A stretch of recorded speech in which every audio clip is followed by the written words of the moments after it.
Transtornos psiquiátricos e obsessivos, pelo espírito Manuel Filomeno de Miranda, psicografado por Divaldo Pereira Franco. 20. De retorno à clínica psiquiátrica. Graças à bênção do trabalho, os dias passaram formosos e logo havia transcorrido o período reservado às experiências dos companheiros na clínica psiquiátrica. 28 dias após havermos retornado à nossa esfera de ação, nosso amigo Dr. Ignácio Ferreira convocou-nos a todos os membros do grupo para um reencontro de avaliação dos labores desobsessivos, conforme ficara estabelecido. Às 18 horas do dia aprazado, estávamos reunidos na sala dedicada ao mistério espiritual socorrista, abraçando-nos e agradecendo a Deus a bênção do recomeço. Dr. Ignácio, sempre jovial, demonstrava contentamento compreensível em razão dos excelentes resultados obtidos pelos trabalhadores encarnados, como pudemos constatar depois. Em clima de renovação, após sermos recepcionados pelos pioneiros que nos aguardavam alegres, Jacques Werner traduziu os sentimentos dos demais através da amabilidade que lhe era habitual. Temos a imensa alegria de confessar, começou ele bem disposto, que os cooperadores encarnados, sob a orientação sábia do Dr. Norberto, souberam corresponder à confiança e à responsabilidade que lhes foram delegadas. As reuniões sempre transcorreram em clima de harmonia, com atendimentos cuidadosos e resultados surpreendentes em alguns dos pacientes beneficiados com o esclarecimento dos seus adversários desencarnados. Certamente que, se encontrando com lucidez suficiente para avaliar os benefícios recebidos e com as orientações que lhes foram ministradas durante as palestras doutrinárias e os respectivos comentários, poderão firmar-se na saúde, completando o resgate dos seus débitos sem a necessidade da alienação mental. O amor sempre dispõe de recursos terapêuticos e educativos que nos escapam. Em nossa última reunião, recebemos comovedora a mensagem do mentor de nossa clínica, confirmando-nos, inclusive, o vosso retorno previsto para hoje. Todos, sem dúvida, nos encontramos expectantes e agradecidos pela renovação do ensejo de crescimento espiritual.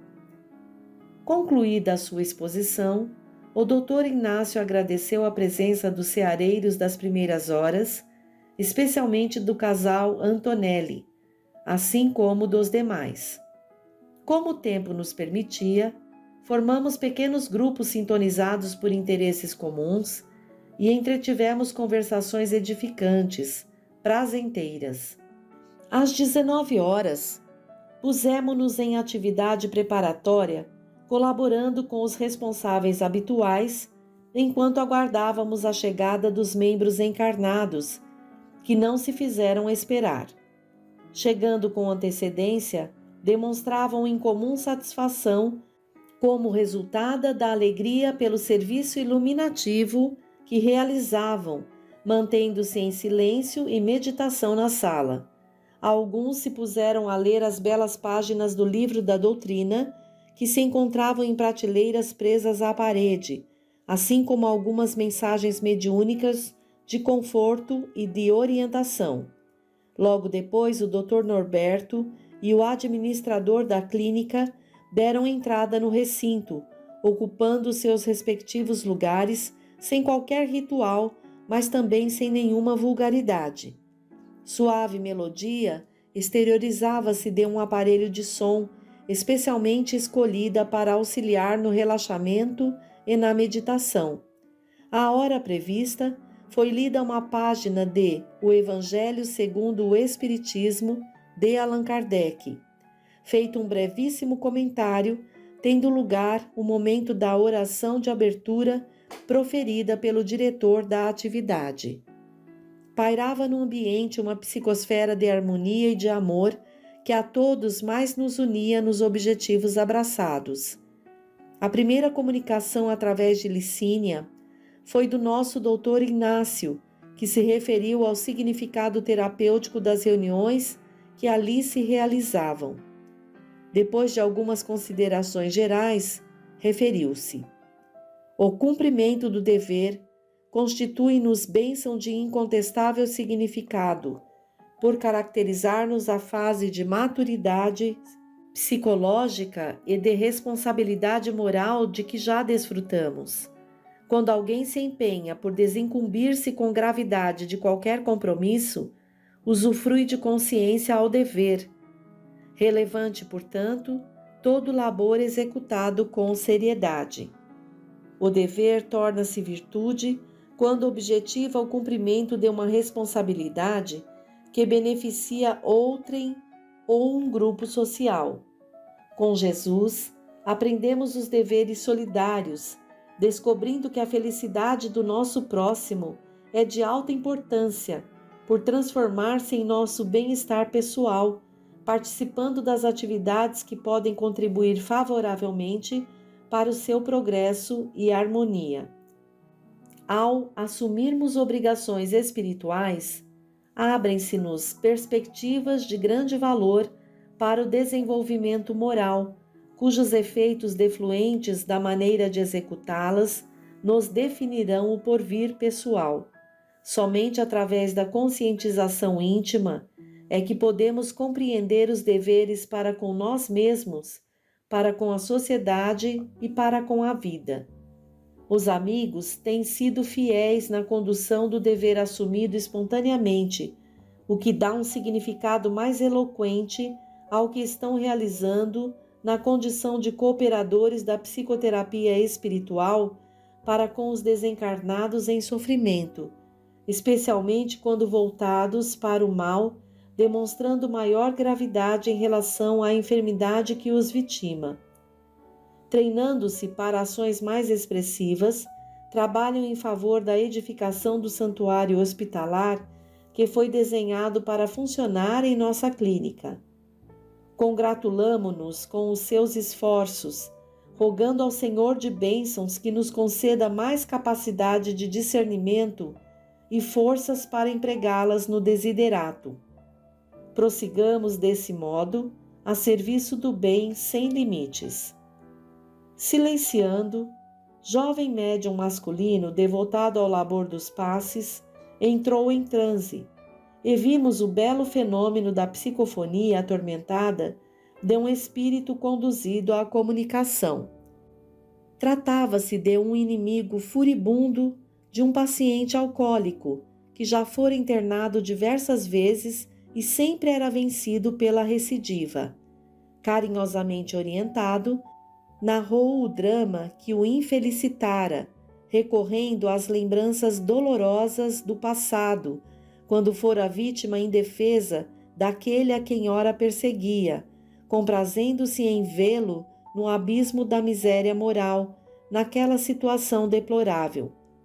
Atendido com ternura e lucidez pelo Dr. Norberto, rendeu-se, confessando o cansaço de que se encontrava possuído após alguns anos de luta renhida, em que também se degradava, absorvendo os vapores tóxicos da bebida devastadora que o compar ingeria sob seu controle emocional.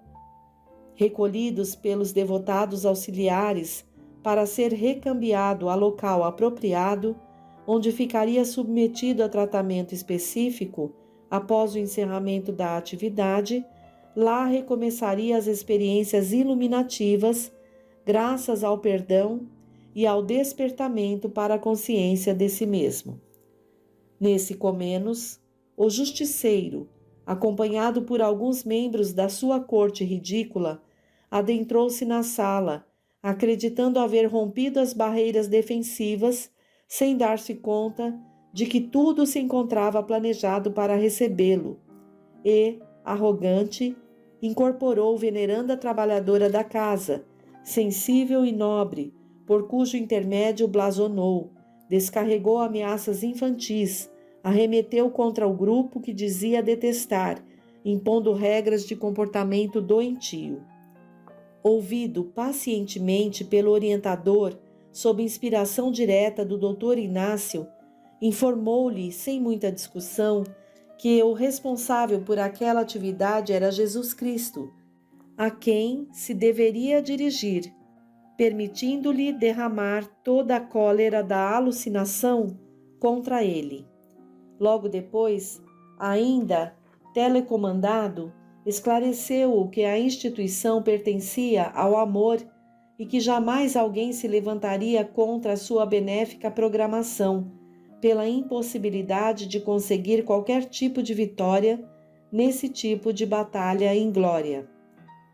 Revoltado, tentou intimidar os servidores do Evangelho, informando que se afastaria para retornar potencializado pelos resultados nefastos que desabariam sobre eles e a clínica sob seu comando. O de que não se dera conta é que, à medida que alardeava poderes que não possuía, encharcava-se do fluido animal do médium, de muita utilidade para a operação que se encontrava estabelecida para horas mais tarde. Outras comunicações tiveram lugar, sempre sob controle e equilíbrio dos médiuns, transcorrendo o formoso labor mediúnico dentro do clima saudável das reuniões sérias, como devem ser todas, especialmente as de socorro desobsessivo nas sociedades espíritas. Ao término, o irmão Bruno foi destacado para apresentar as palavras gratulatórias e estimulantes ao grupo, sendo encerrado com júbilo o edificante trabalho espiritual. Os companheiros do plano físico silenciosamente deixaram a sala. Depois rumaram aos seus lares, enquanto ficamos em conversação edificante, a fim de ser realizado um novo encontro, quando aqueles amigos pudessem estar presentes em parcial desdobramento através do sono fisiológico. Foi o Dr. Juliano quem considerou com lucidez. Como eu poderia imaginar, quando me encontrava na Terra, intoxicado pelos vapores das vaidades acadêmicas, a existência deste mundo grandioso de ações fora dos limites orgânicos. Todas as teses que me eram apresentadas, tudo quanto se havia investigado sobre os estudos dos transtornos psicológicos e das psicopatologias examinadas, embora resultassem de pesquisas contínuas e honestas, atinham-se apenas em relação ao corpo e somente a ele, que seria a fonte da vida. Ante, porém, os painéis preciosos que descobri desde o retorno à vida exultante e, particularmente, graças aos estudos empreendidos ao largo dos anos, culminando com as experiências vivas deste período, compreendo as ocorrências que me permaneciam em interrogações sem respostas ou preencho as lacunas que ficaram após a defesa dos argumentos frágeis, mas que se me afiguravam verdadeiros.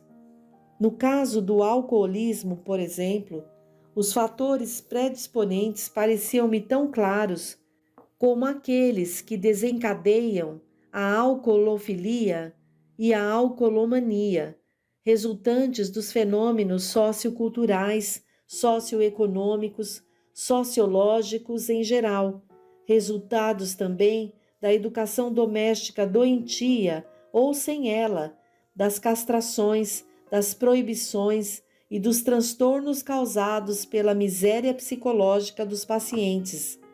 A sífilis, a tuberculose, a hanseníase, as enfermidades venéreas, no meu conceito, eram responsáveis pelas fugas espetaculares para o álcool, como fatores endógenos preponderantes.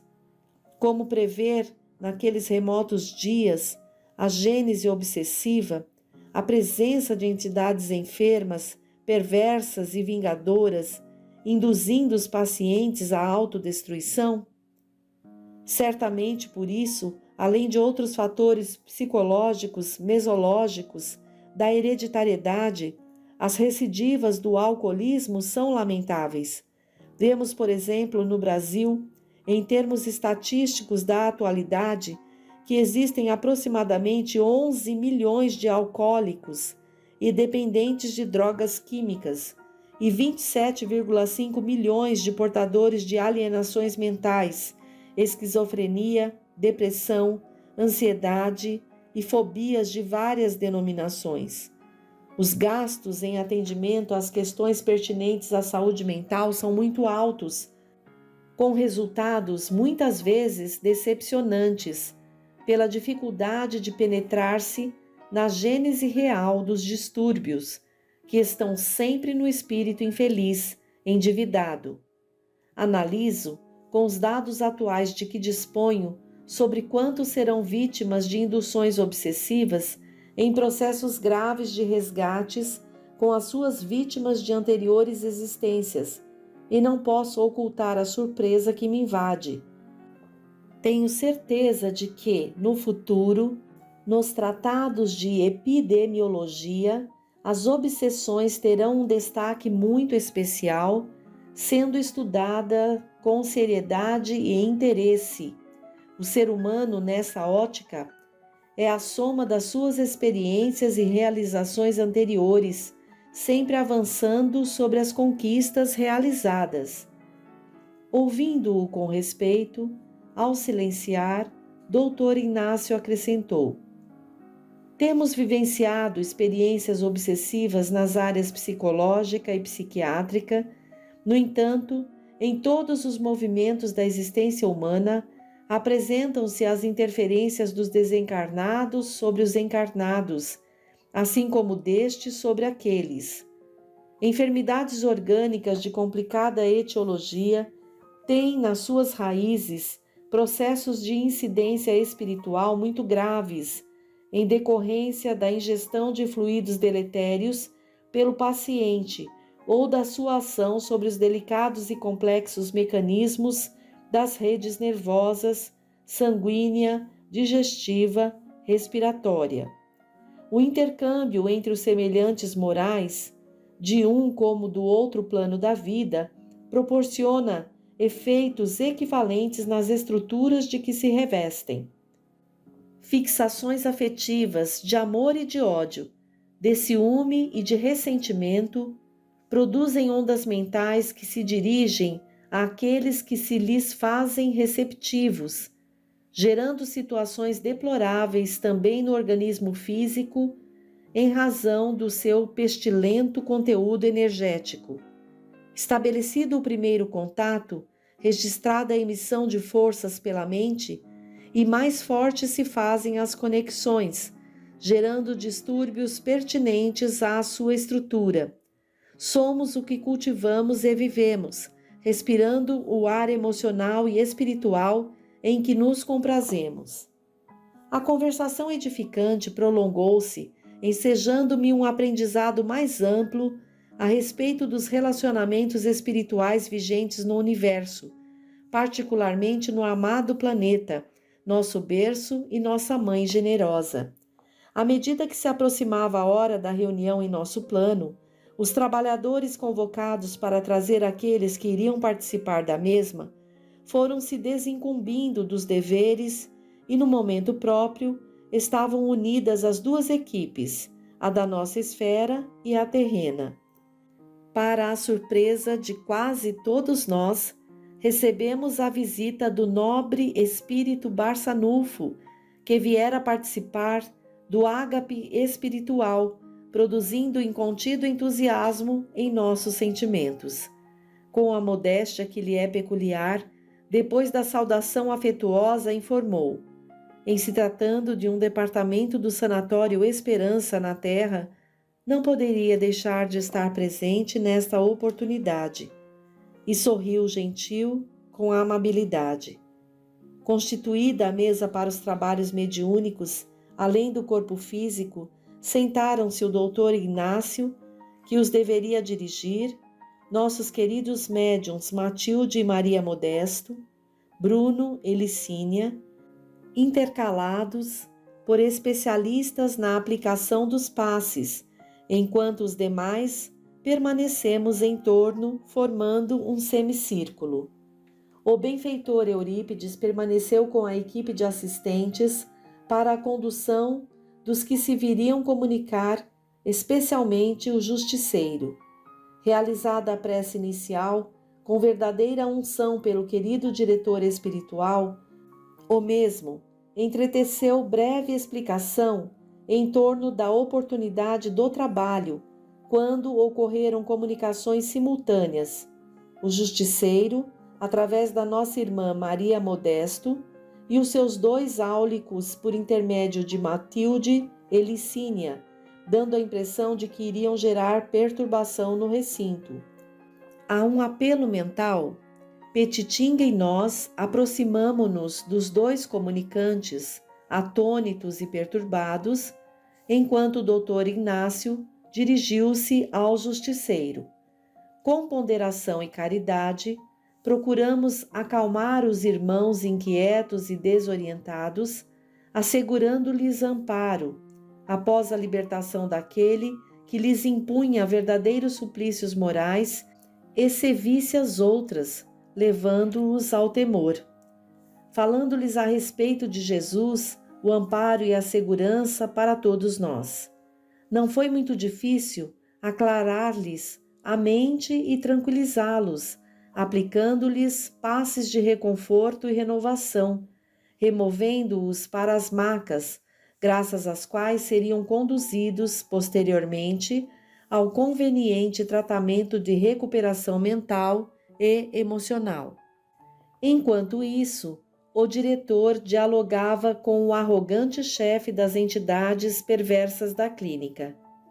Tenho direitos que devem ser respeitados, afirmou, contorcendo-se na médium que exteriorizava na face o rictus das angústias e da ira que o dominavam. Sem nenhuma inquietação, respondeu-lhe o nobre psicoterapeuta dos desencarnados. Sempre respeitamos a todos, embora não concordemos com as suas imposições, como é o caso do nosso amigo, com quem dialogamos novamente. Ocorre que nenhum direito existe sem o correspondente dever que caracteriza o ser inteligente. Confesso que não entendo a quais direitos, pois, o amigo se refere. Aos direitos de governança, respondeu Ríspido, que venho mantendo neste lugar. Aqui estou destacado por forças poderosas que administram a terra e nos orientam os procedimentos em torno da justiça defraudada. Sou apenas um modesto representante dos nobres comandantes, cujas vontades são-me transmitidas por mensageiros especiais e com frequência. Entendo, então, que o amigo é fâmulo de outros mais arrogantes, respondeu o psiquiatra. Isto porque somente existe um governador em nosso planeta, que é Jesus. Aqueles que se obstinam em desacatar-lhe as orientações e se autopromovem, nada mais fazem do que tornar-se instrumento das leis da vida para finalidades específicas por tempo limitado. Ignora o amigo, certamente, que a sombra é somente a ausência da luz e o que lhe parece prática da justiça canhestra e vil significa a falta de conhecimento dos soberanos códigos? Como pode alguém que se encontra atormentado e enfermo governar outros doentes e desequilibrados? Esta clínica tem comando e diretriz, sem dúvida, que não são as suas.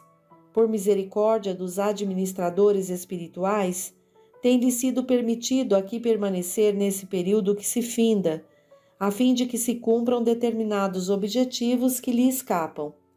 O amigo pensa que aqui está por vontade pessoal, desconhecendo que nós o trouxemos para esse encontro muito significativo para todos nós. Estertorando em verdadeira crise de ódio, o comunicante explodiu em fúria. Não me provoques mais. Tudo o que está acontecendo nesse momento está sob a vista dos meus chefes e eles providenciarão para que seja modificado. É um engano da sua parte e da deles, meu irmão, afirmou o Dr. Ignácio. Estamos defendidos pelas forças do bem, pelos propósitos superiores, pela oração e pela ação da caridade aos que têm sido vitimados pelas cruas manifestações obsessivas de vampirismo, de zoantropia, nas hipnoses perversas aos pacientes defraudadores dos deveres morais. Soa o momento da sua libertação, que é inadiável. Conhecemos-lhe a história e sabemos dos muitos anos, para não dizermos mais do que um século, no qual o amigo tem sido telecomandado pelos infortunados espíritos que constituem as trevas. E quem você pensa que sou? Indagou aterrorizado. Não pensamos, sabemos quem o amigo é, redarguiu o esclarecedor. Posso afirmar que o amigo celebrizou-se pela crueldade nos últimos 30 anos do século XVIII, como torturador inquisitorial, que se dizia representante de uma doutrina cristã na qual não se encontrava Jesus Cristo. Portador de uma perversidade insana, utilizava-se da farsa inquisitorial para descarregar os tremendos conflitos que o desnorteavam naqueles que lhe tombavam em condição de vítima, judeus, mouros, protestantes e cristãos denunciados. Não acreditando em Deus, embora lhe pronunciasse o nome, saía dos julgamentos farsa e comprazia-se nos suplícios aplicados aos homens e mulheres que não se dobravam diante da sua selvageria. Aqui estão alguns deles, que ainda se encontram dominados pelo ódio e o buscam sem o terem encontrado. Poderíamos dar-lhes acesso a este proscênio e entregá-lo, a fim de que também eles o julgassem, apelando para a justiça, cujo nome você enxovalha, pois que dela muito necessita. Nada obstante, a miséria do amor recolhe-o em nosso coração em prece, em nome daquele cuja memória você e outros deslustraram, a fim de oferecer-lhe a ensancha que sempre negou a todos. Não nos atrevemos a julgar-lhe os atos passados, porque existem razões que a nós nos escapam, considerando aquela conduta infeliz quão imperdoável, e que somente o amor dispõe de recursos para compreender e desculpar. Desse modo, aqui iniciando uma nova etapa, é justo que lhe ofereçamos a opção de continuar conforme se tem mantido ou alterar o rumo do destino, que está sempre a modificar-se de acordo com o desejo de cada qual. Fez uma pausa. Algo estarrecido, o infeliz via-se desmascarado, derreando a presunção e perdendo a arrogância ao tempo em que desejava protestar sem ter forças para fazê-lo. Naquele momento, Eurípides acercou-se do farsante espiritual e propôs-lhe: agora, recorde-se. Viaje na direção do passado. Estamos num dos porões de Portugal, em Coimbra, no apogeu das perseguições religiosas. Tudo começou quando Dom João III foi autorizado por uma bula assinada pelo Papa reinante, em 23 de maio de 1536, a instalar nesse país a nefanda Inquisição, iniciando-se a época das perseguições. Em Coimbra, por exemplo, em 1565, no antigo Colégio de Artes. Recorde-se, adentrando-se no imundo recinto muitas décadas depois. Era o mesmo repugnante ambiente. Reveja-se, o semblante quase cadaverizado, em decorrência da ingestão do ódio e da perversidade, relho na mão direita, o evangelho na outra, caminhando soturnamente, resmungando blasfêmias e vivendo a insânia. Veja a cena terrível. Pobre homem, envelhecido e desfigurado, preso a um instrumento infame de suplício, sem forças, semi-morto, coberto de feridas nauseantes, ofegante, os olhos baços. Esteve ele no potro e agora sofre a tortura da polé. Erguido por cordas que passam por uma roldana ao alto, mãos atadas para trás, subitamente é libertada a corda, o corpo tomba e é detido bruscamente. Diversos músculos rasgam-se e alguns ossos arrebentam-se. Qual o crime que lhe atribui? Apenas deseja expoliá-lo dos haveres para dividi-los com a coroa, a igreja e você mesmo. Por que o odeia? Ele foi acusado de ser cristão novo, equivalendo dizer que foi considerado convertido a peso de ouro, mas não o suficiente para sua cobiça, que pretende tudo o que ele possui. Ouça-lhe os gritos. Você está agora ao lado dele, exigindo que confesse o crime. Qual crime? O ambiente sórdido, infecto, a fogueira crepitando, algumas sombras em volta que as chamas não devoraram, enquanto os inditosos biltres que o supliciam gargalham. Em nova arremetida, as forças se lhe extinguem e ele morre. Reveja-se, volte ao passado e reveja outros momentos finais de mais vítimas da sua loucura, apenas pelo prazer de atormentá-las, por ser infeliz e rancoroso. Recorde-se porque esses seres que se transformaram em sombras arrastam-no a verdadeiros infernos temerários depois da sua morte.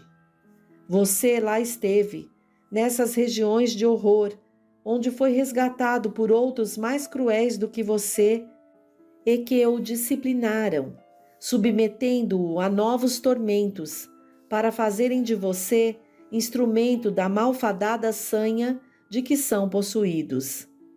Aí estão na sua memória todas essas lembranças. Recorde-se. Pare, gritou o inditoso. Não aguento mais. Socorram-me. As lembranças tomam conta de mim e transformam-se em monstros que me querem devorar com as suas bocas riantes. Socorro, meu Deus! O mesmo Deus, referiu-se Eurípides, que você tanto menosprezou, vem agora em seu socorro, a fim de libertá-lo da hipnose e da anestesia mental, a fim de que as responsabilidades graves dos crimes cometidos despertem-no para o demorado recomeço. No mesmo instante, aplicou-lhe energias saturadas de paz e de compaixão, acalmando o espírito que enlouquecera de desespero. Depois de alguns instantes de socorro especializado, ele adormeceu, havendo sido deslocado da médium para a maca na qual seria removido para assistência especializada em local apropriado. Sentia-se júbilo no ambiente espiritual. Embora as tensões daqueles momentos da doutrinação, todo o recinto logo recuperou a harmonia. Algumas comunicações de irmãos sofredores e necessitados tiveram lugar em clima de misericórdia, recebendo cada qual o alimento espiritual terapêutico para a renovação interior e o recomeço em trajetórias futuras. Ninguém foge da sua realidade.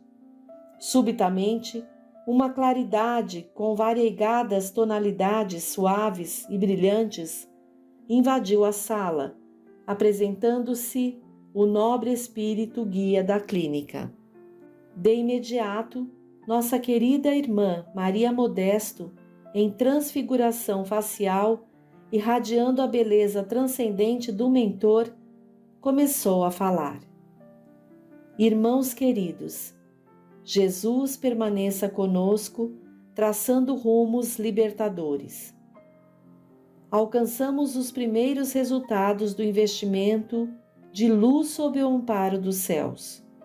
Nossa clínica avançará na direção do infinito, realizando o mistério para o qual foi erguida, constituindo-se um lugar de reconquista dos valores espirituais perdidos ou abandonados pelos trânsfugas do dever. Embora sua história rica de bênçãos, assinalada pelo culto ao dever e de fidelidade ao compromisso inicial de servir no santuário e recinto para a conquista da saúde mental dos irmãos reencarnados, graças aos muitos méritos dos seus trabalhadores, torna-se também mais um posto avançado na terra, de que se utilizarão os espíritos para diversos empreendimentos de amor aos companheiros da retaguarda carnal. Ao mesmo tempo, servirá de reduto de apoio e atendimento àqueles que se encontram excruciados pela loucura do ódio e martirizam os demais ou necessitam de acolhimento e amparo de urgência. Todas as lutas que foram travadas e as dificuldades que repontaram ao longo do caminho, produzindo agonia e ansiedade nos seus servidores, parecem agora bênçãos de experiências que se converteram em dádivas de amor, em face dos benefícios que poderá continuar a oferecer, agora mais ampliados. Sucede que, para os cristãos, não há tempos de paz, mas sempre de refregas, nas quais adquirem harmonia, conquistando os espaços reservados ao serviço de iluminação de consciências. Diante da multidão exaltada e desenfreada, que se compraz na volúpia do prazer e se consome nos dédalos das paixões, deixando-se arrastar pelas fúrias que parecem dominar os arraiais da sociedade, tão volumosa e compacta, imaginamos quão pequenina é a nossa conquista e, aparentemente inexpressivos, são os resultados conseguidos.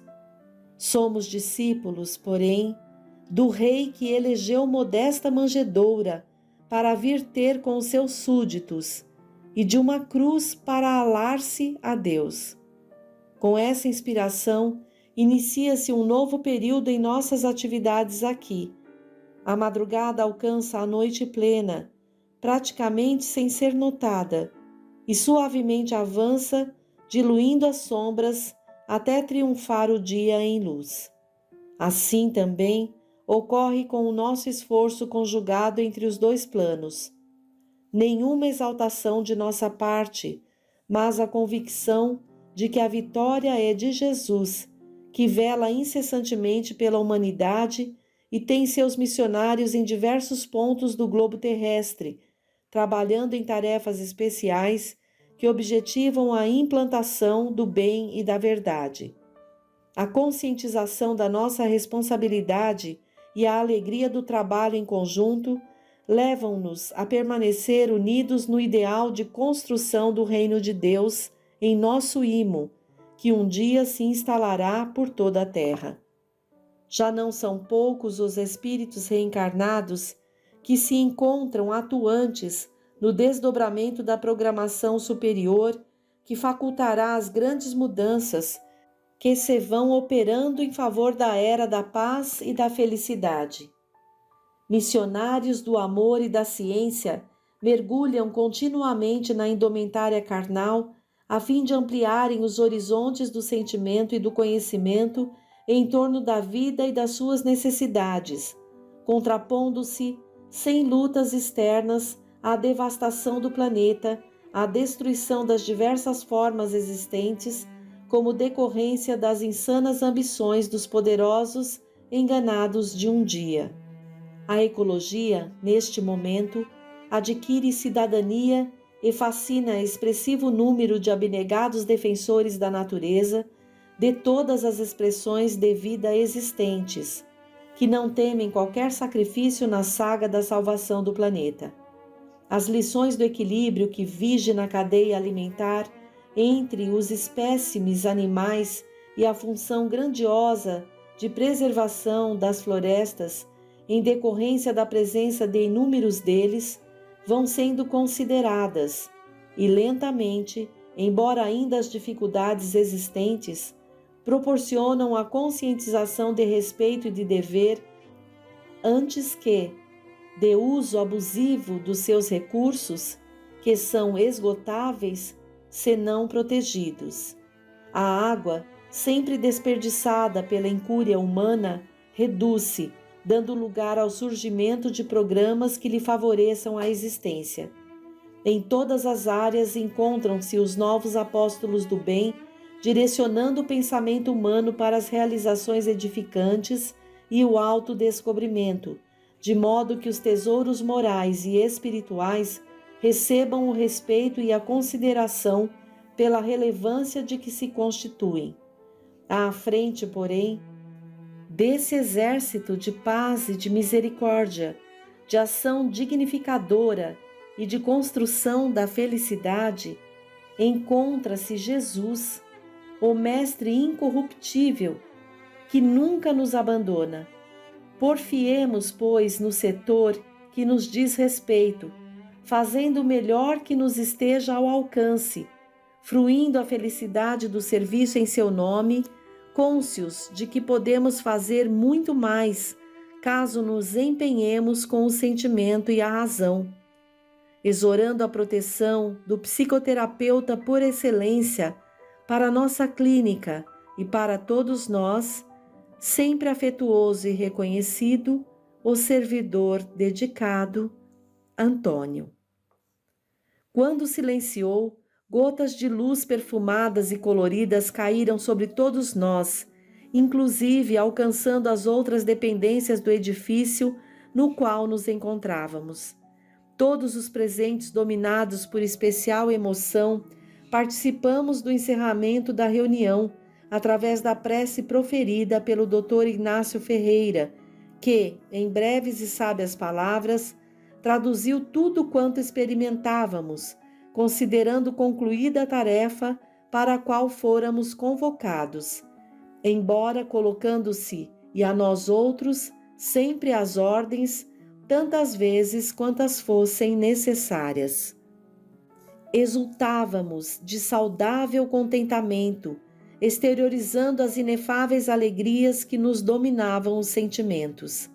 Os amigos fundadores da clínica, Jacques Werner, o casal Antonelli, os irmãos Bertolini e diversos outros ao lado dos devotados atuais servidores, tais Dr. Norberto, o administrador e senhora, os médiuns e cooperadores, alguns psiquiatras e auxiliares, não ocultavam as bênçãos recebidas, e por isso mesmo agradeciam ao encarregado da nossa equipe efusivamente, enquanto mesmo, com a modéstia que lhe é habitual, transferia quaisquer méritos àquele que é a razão única das nossas vidas. A madrugada avançava suavemente, anunciando a chegada de um novo dia, quando começaram as despedidas carinhosas, feitas de afeto e gratidão. Doutor Juliano Moreira tinha lágrimas nos olhos. A querida irmã Maria Modesto sorria, iluminada. Eurípides, discreto e afetuoso, abraçou o doutor Inácio e rogou bênçãos aos céus para ele e nós outros. Ivon Costa, que também estava conosco, entretecia considerações oportunas e todos, sem mais delongas, retornamos aos nossos labores habituais em nossa esfera de residência. Mais um compromisso com a generosa Mãe Terra ficara concluído sob os auspícios do amor que dela cuida.